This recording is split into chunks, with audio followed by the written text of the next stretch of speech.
اگه دنبال یه داستان عاشقانه هستین که فقط درباره عشق نباشه، بلکه یه جور کلکل فرهنگی، اجتماعی و حتی فکری باشه، این ویدیو رو از دست نده. غرور و تعصب از جین آستن. دنبال یه جای دنج برای عاشقای کتاب میگردی؟ تو کانال ما نه تنها خلاصه و معرفی بهترین کتاب ها و معروف ترینشون رو میشنوی، بلکه با زیباترین دیالوگ ها، تیکه های موندگار و الهام بخش ترین جملات کتاب ها روبرو میشی. از پائولو کوئیلو تا داستایوفسکی، از جمله های قصار تا دلنوشته های بی‌نظیر. سابسکرایب کن تا هیچ داستانی رو از دست ندی. خب ماجرا از اینجا شروع میشه که یه آقای پولدار و خوشتیپ به اسم آقای بینگلی میاد یه خونه بزرگ توی شهر کوچیک میخره. مردم شهر مخصوصا خانوما برق از چشمشون میپره، چون که یه آقای ثروتمند یعنی یه شوهر بالقوه برای دختراشون. وارد میشیم به خانواده بنت، یه پدر شوخ طبع، یه مادر همیشه در حال استرس که فقط دنبال شوهر پولدار برای دختراشه و 5 دختر. اما بین همشون الیزابت بنت یه چیز دیگه است. باهوش، با اعتماد به نفس، جسور و البته یه ذره کله شق.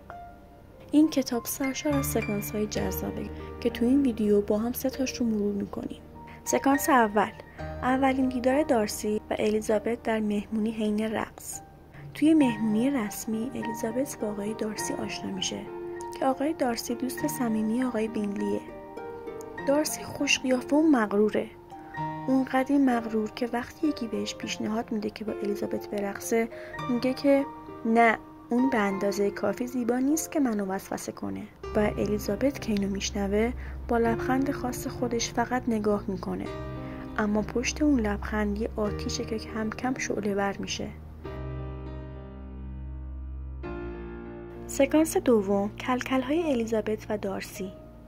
الیزابت و دارسی هر بار که با هم حرف میزنن آدم رو یاد مسابقه شطرنج میندازن.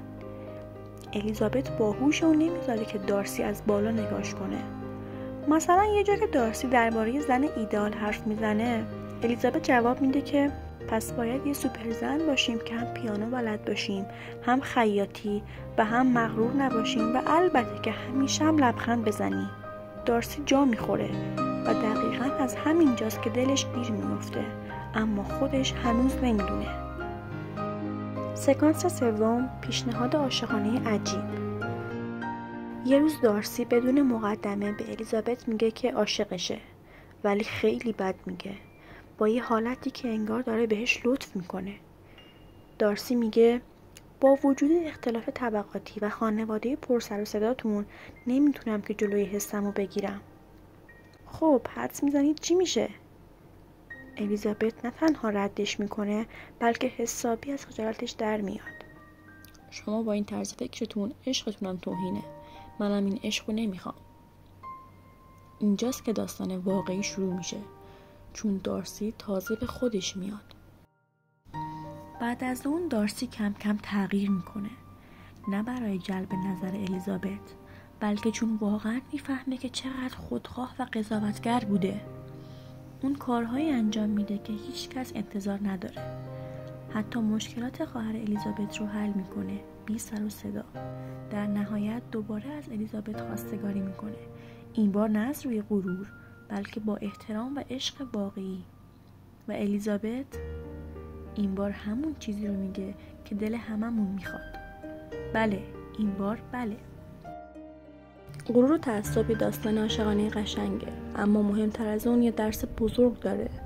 گاهی اون کسی که فکر میکنی مغروره فقط بلد نیست احساساتش رو نشون بده، و گاهی اون کسی که فکر میکنی همیشه حق باهاشه باید یه قدم عقب بره و دوباره فکر کنه. اگه این سبک خلاصه رو دوست داشتی لایک یادت نره و سابسکرایب کن تا داستانهای بیشتری رو با هم مرور کنیم. تو پست بعدی گلچینی از دیالوگ‌ها و جملات زیبای کتاب غرور و تعصب رو آماده کردم. جملاتی که برای استوری، کپشن یا پست اینستاگرام و تلگرام خیلی جذابن.